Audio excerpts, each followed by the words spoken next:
How's it going, everybody? It's me, Shane. I'm here to give you my Rurouni Kenshin 2023, episode 23 recap. Today's episode is The Wolf's Fangs. Wolf Fang Fist. Before I go any further, please hit that like button, subscribe, and hit that notification bell so you can be notified of more reviews just like this. And don't forget, if you want to support me even further, got a Patreon. It's in the description right down there. Click the link. Give as much as you feel like you want in your heart.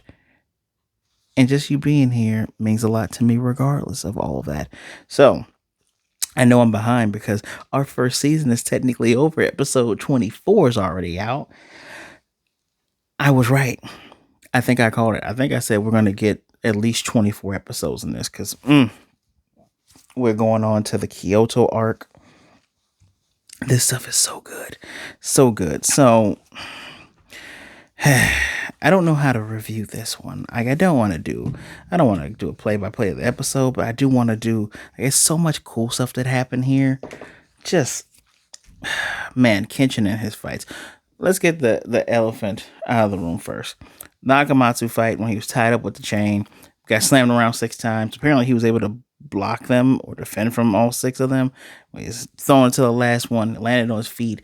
It looked like he was pulling out the Sakabato by his teeth. He beat the guy, right?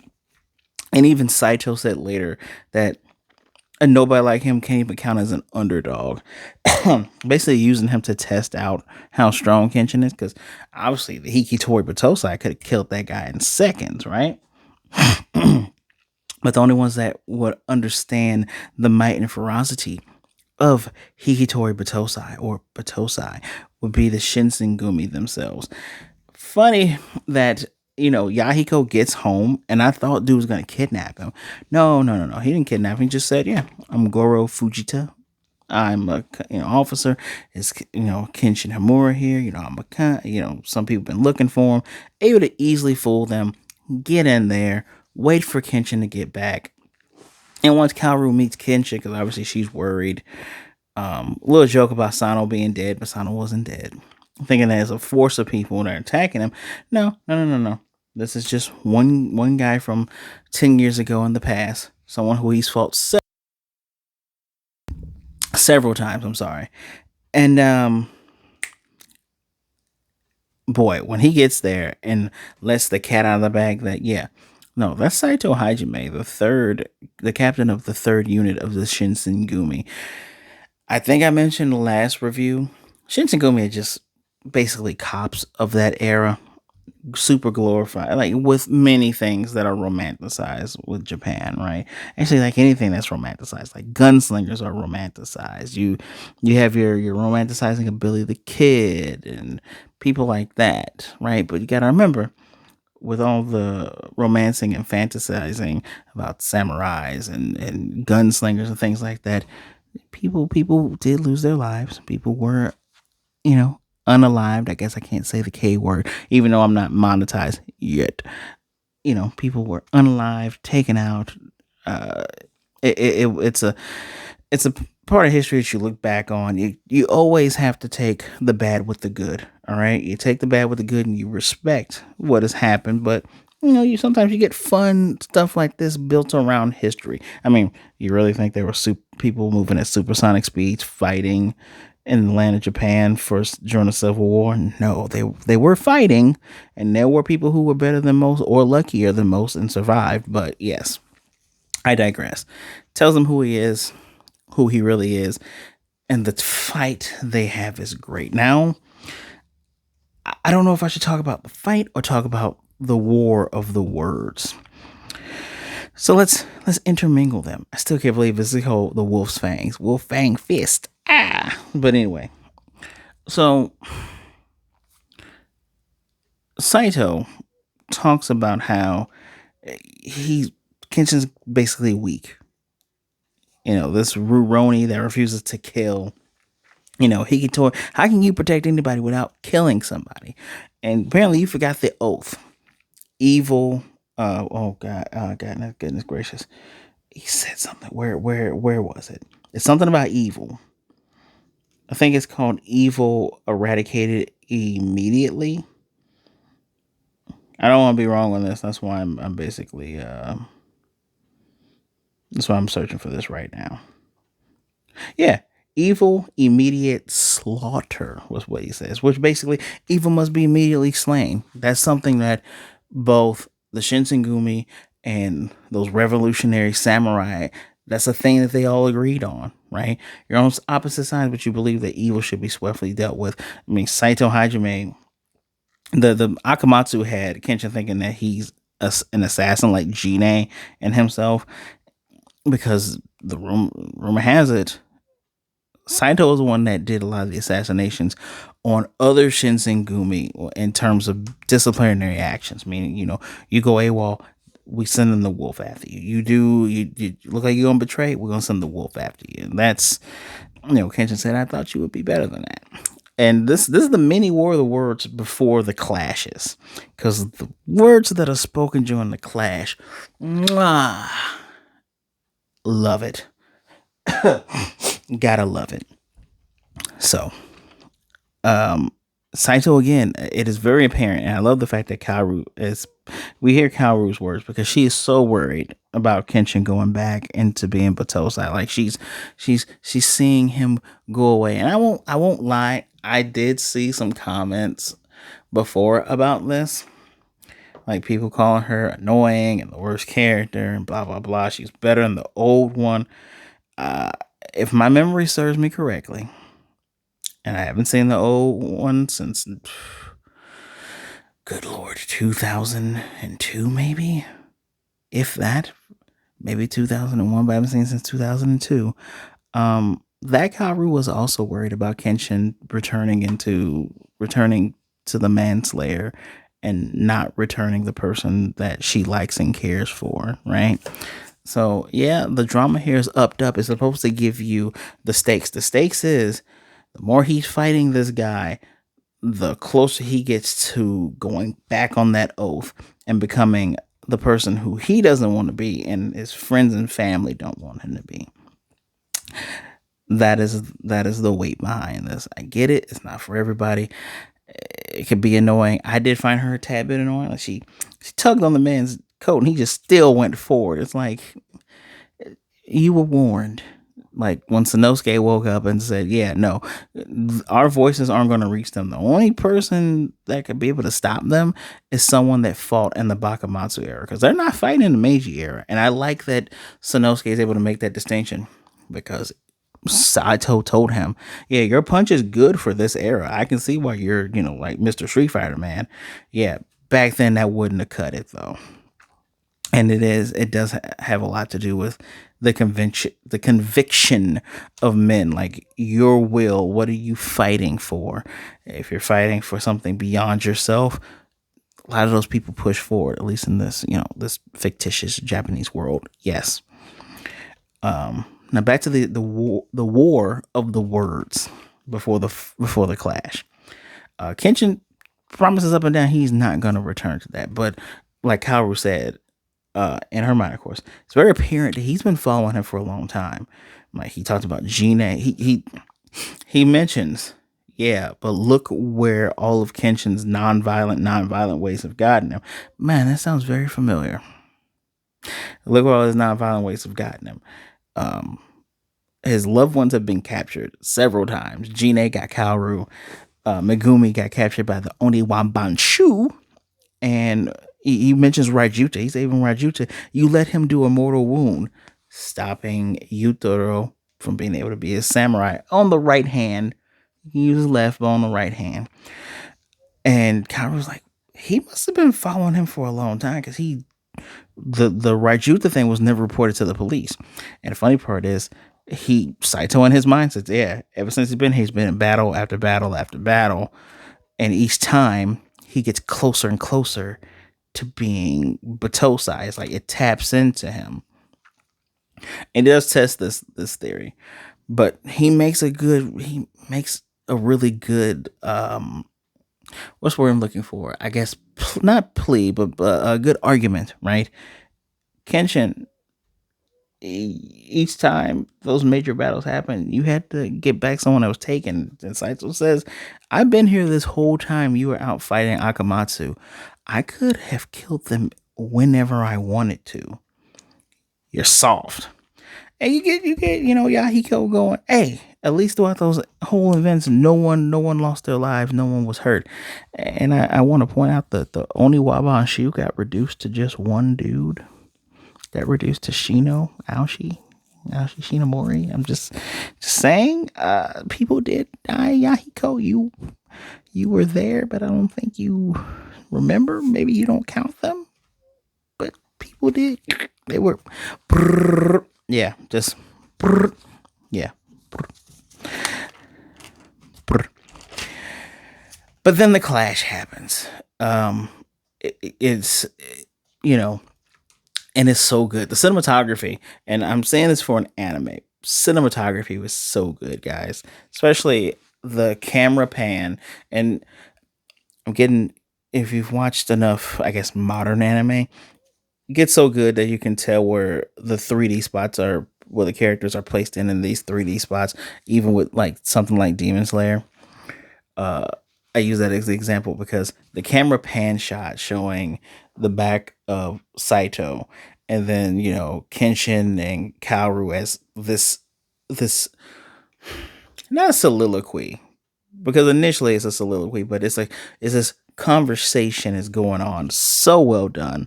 The colors are good with the lighting from the moon because it's at night. Really, really good, right? And Saito's going in for the attack, and Kenshin has to tell Kaoru, look, I can't not fight this guy. He's coming for my life. So I gotta respond until, don't worry about it though. Kenshin gets messed up pretty bad. Like, he goes for the Ryu Sosen from the top. Was it the Gotosu, that thrust move? Apparently, and I do like having the information. Boop. I do like having information of move names and stuff like that. Um, when he was hit, Saito did a sweeping kick, and he said the tactical genius of the Shinsengumi, Toshizo Hijikata, made that follow-up move is called the Hitazuki. I'm pretty sure that is a real person's name. I don't know what this sword style in the anime is based on. I don't know if it's based on actual historical evidence of how they fought. Like, Saito, very noticeably, is a left-hander. He holds the blade like this and does it that way. So he's a left-handed swordsman. And I think, yeah, even holds the blade on this side, which is interesting that I guess he just takes it out like this. Maybe I wasn't paying attention to it, but doesn't use the sheath at all, by the by. That's an important thing to pay attention to. And these attacks, like, Kenshin's getting faster despite having a chest wound. He's able to deflect the blade, doesn't break it, and Saito brags that this blade has been with him the entire Akamatsu. It doesn't have a name, but it's protected him and warded off so many foes. The way you are right now, you can't break me or this blade. And those words kind of come back to bite him in the ass, because Kenshin later on does break that blade. Yeah, he breaks. Yeah, I was gonna say he breaks it twice, no, but he does break that blade, right? Because even Saito said it himself. He initially thinks, oh, well, he just snapped. That's why he's reacting, because he again gets in close. But you already said, man, every fight he's tapping into that Hikitori. And Kenshin's eyes, they're getting, from the roundness, they're getting sharper and sharper and more lavender and more of that, like this color right here. No, that's blue. More lavender and more, I'm gonna get you, sucker. And Kenshin's speech going from, that it is speech, that's slowly going away, and they're moving in, they're clashing hard. What move did Kenshin do? Kenshin did, in order to test if his theory was right, he does a real Gatosu. Gatosu. Which Yai goes like that. Well, those weren't real. He's doing full power now. And Kenshin, again, this is a nice little treat to pay attention for in the Kyoto arc. I ain't gonna spoil it, but Kenshin dodges it. And that second attack, instead of it being a sweeping kick, is going to be a cut to the throat. No, he uses centrifugal force to get around and bop dude in the he goes out of the dojo, makes a whole nother hole. And then the battle continues. And this is when Kaoru gets upset and Kenshin broke this man's blade. And he's fighting with a broken blade. And Kenshin's saying, it's just like this thing, Shinsengumi, just keep on going out, knowing when to stop. And the first rule is do not betray the samurai code. And the samurai code is, you know, fleeing and running from an enemy in front of you, that is betraying the code. It's nice little interlude here. It's very different from, again, that 1,000-year revenge that is in a lot of the Chinese martial arts, or a lot of Chinese, what's the what I'm looking for, philosophies, where it's like, yeah, survive another day. Your ancestors, not your ancestors, your descendants are going to get that revenge for you. It's very much a stand on your principles, do or die type of thing. It makes a lot of sense on why several cultures, whether it be African American cultures or Latinx, Hispanic cultures, a lot of people gravitate towards this because it's very much a romantic thing. You're dying for what you believe in. And that's, as you see throughout all of real life history, sometimes people do die for what they believe in because that's the only way to get the world to change. And that is why this, technically, I keep saying this anime is technically a romance. It's a Warring States. It's not Warring States, but it's a romance, right? It's a Meiji era romance. It's even on the front of the mangas if you take a look at them. Very much romanticized. And then when they go in for the clash again, Kenshin just backhands the blade out of his hand, and they just start going fisticuffs at this point. Kenshin's about to get his neck broken with dude's jacket. He smacks his sheath. I told you the sheath will come into play to hit him in the face. Kaoru can't stop them. And I told you earlier, Sano said the only one that can stop them someone's from this era. While this clash is going on, you have a carriage moving at top speed to get to the dojo, where a man is speaking to another man saying, how long was Hajime at the Kashin dojo? About 4 hours and 30 minutes. Yeah, we need to hurry up because it might already be over. And the person, I'm just gonna fast forward, the person that gets there that tells them both, hey, cut this shit out, is a former revolutionary warrior from the Satsuma. He's the homeland minister of the Meiji government, Okubo Toshimichi. I'm pretty sure that name has historical reference and meaning, and maybe it doesn't. But it's like a prime minister. He is the top dude that's coming in like, hey, I get that you're a Shinsengumi. I get your pride and everything. I don't want either one of you dying here in this place in vain. And I'm pretty sure we're going to find out why when I review episode 24. Because that's where this episode ends. But the fighting is so good. You get Kaoru in tears, screaming like someone stopped them. It's like, you can't stop these two. And Kenshin is so cold before that, that fisticuff, that literal, we're throwing hands at this point. Where are we at? I already mentioned the sheath. Kenshin says to him, boop, that doesn't matter there. Kenshin said something Kenshin's so damn cool in this show. I swear he is. Like in the 90s, he was cool when it came time for battle. But Kenshin will slip up and say some really cool shit, even like before the fight happens, and then during the fight, it's just even cooler. What was it? Saito says he changed his mind. So when he kicks him out, or should I say bashes his face out, Saito's bleeding profusely. And Saito's like, I think I changed my mind. I'm going to kill you now. And Kenshin says, quit dreaming. I will kill you now is my line. Bro, you messed up when Kenshin holds the blade like this and it's just resting against him. It's like, yeah, no, you're done. The sharp eyes are out. The moon is here. He's probably getting like an extra plus 500 attack points to fight in the moonlight. You're done. You're basically done at this point. In what was this? This was said Kenshin said this, and this is not, it's not an homage to Dragon Ball, but this was said in the Dragon Ball Z filler where it's Goku versus Pikkon, and Pikkon uses the, I think it's called Sparking Thunder Flash.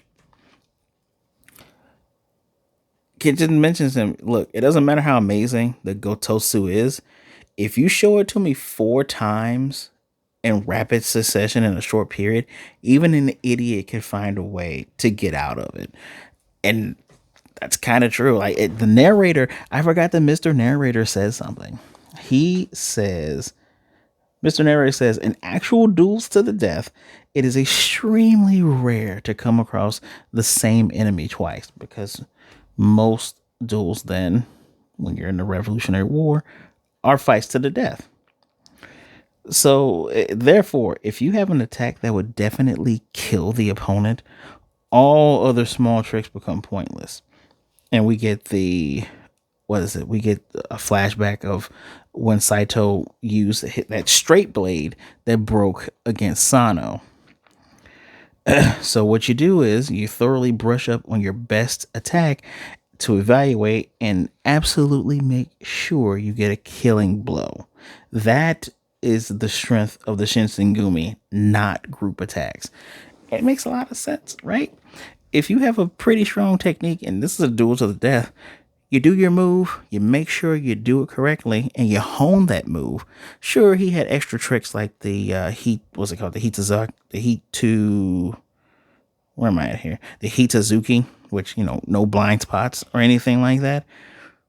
But in a duel to the death, you're not going to do extra stuff like that. You're just going to go for that kill, and you're going to refine this thing over and over again. And like Kenshin said, I've seen your move 4 times now. You decided to not go full force in the beginning. Look at what it's got you. And Kenshin, I don't know if he was going to flip the blade over to actually, because what did he say? What did he say before Saito came in with the broken blade? He said they clashed. His blade broke, landed between Yahiko and Kaoru. And Kenshin says to him, my next attack is going to slice your head off. Whew. And it could be like what Saito said. Saito said it could be because he's facing me, someone from the past, someone from that dark era that you have so much history with. Like these two, I'm pretty sure if it wasn't stopped, Kenshin was gonna go to the other side.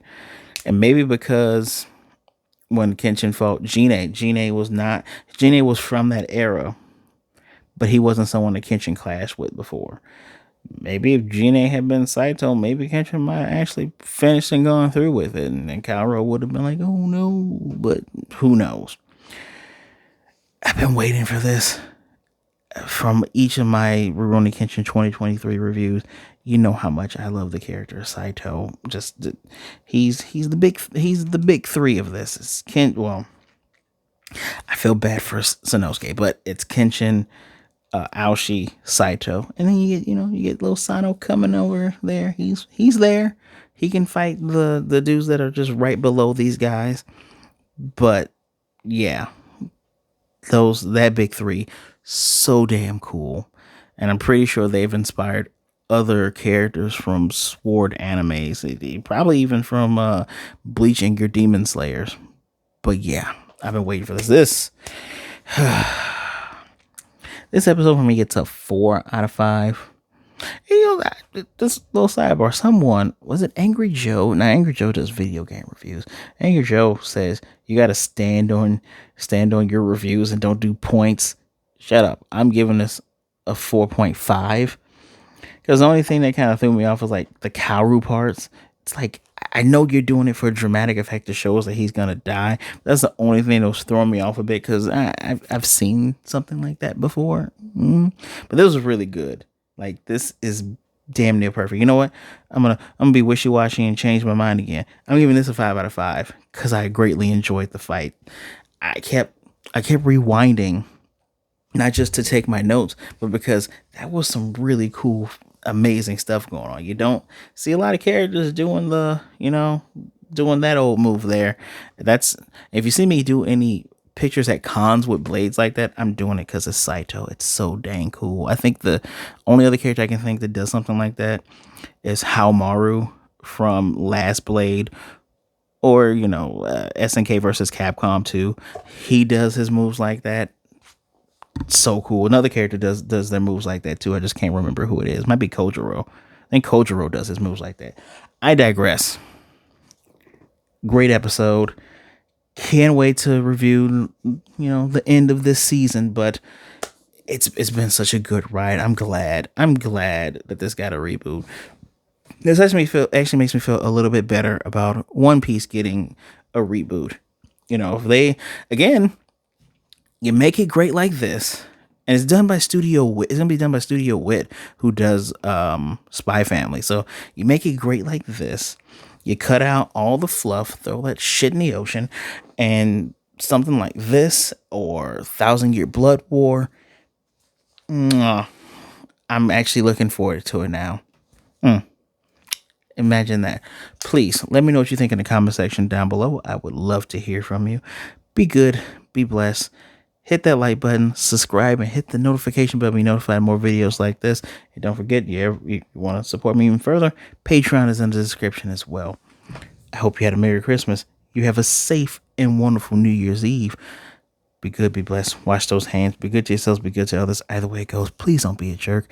And remember, there are people out there that care about you, that would rather talk to you today than to miss you and mourn you tomorrow. And while I know this will appear backwards, says be kind to your mind. Be kind to your mind, people. All right? There are people that care about you. Your mental health is important. Your emotional health is important. Above all other things, I can't wait to talk to you guys again. Follow me on social media. That's also in the description right underneath there with the Patreon. Can't wait to see you again. I'll probably end up seeing you tomorrow. Well, until next time. Oro?